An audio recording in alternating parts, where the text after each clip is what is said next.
Sabi nga, dito sa kaso na ito, ang sinungaling ay asawa ng magnanakaw. Kaya ito po talaga yung nakikita natin. Ano?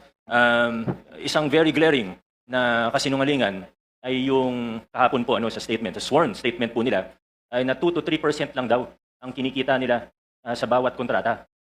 Kahit naman po hindi ka eksperto sa larangan ng construction o engineering, obvious naman po na kasinungalingan ito. Meron pa po, sabi po nila, when Senator Tulfo was questioning them, sabi niya po, minsan daw po, lugi pa daw siya. Ang bait naman po ng mga ito, kung tumatanggap sila ng kontrata sa gobyerno, nagbibid sila para malugi. No sane business person would do that. Of course, I think everyone in this room would agree. Sinasabi nila 2 to 3% yung normal, 5% daw pag sinuwerte. Pag kinumpute po natin, alam ko medyo, Mr. Chair, with all due respect, if we just apply simple logic, it is already clear that they are lying. Although alam ko medyo iba kasi yung logic na ginagamit nila sa universe po nila. Pero pag tinignan po natin logically, 2 to 3% of even 100 billion, 2 to 3 billion pesos lang po ito. Sila naman po yung nagmalaki at nag-flaunt, pinagyabang po nila yung lifestyle nila. Na sobrang yan, sabi nga po nila sa isang interview, 11 digits.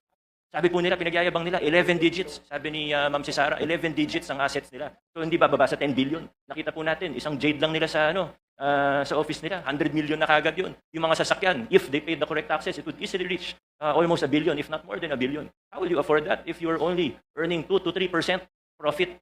Sabi naman nila, wala silang private contracts. Ayaw na daw nila sa private kasi maliit ang kita. Nasa interview din po nila.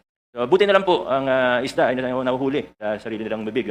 Buti na lang po, ganun po sila magsalita in public at nalalaman natin ang mga katotohanan.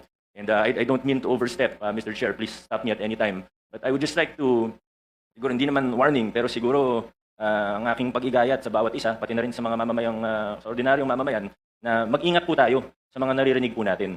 Alam naman po ng lahat ng tao sa kwarto na ito, na may guilty na senador, may guilty na congressman, may guilty na DPWH officials, may guilty na contractor, at maaaring sa iba pang ahensya ng pamahalaan. Pero sa puntong ito, nakikita po natin, hindi lang sila basta naglalaglagan, gusto nila magulo ang kwento.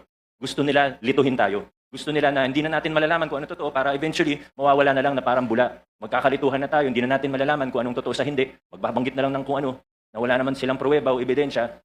Sa mga pangalan na nabanggit niya po kahapon, naniniwala ako may iba doon totoo. Pero hindi tayo present. They have to present evidence, of course. And I think we really have to be careful because in our experience with them, in my experience with them, Mr. Chair, these are people who are really capable of lying without batting an eyelash. So we have to be very careful in how we proceed. Thank you, Mr. Chair. Mr. Chair, short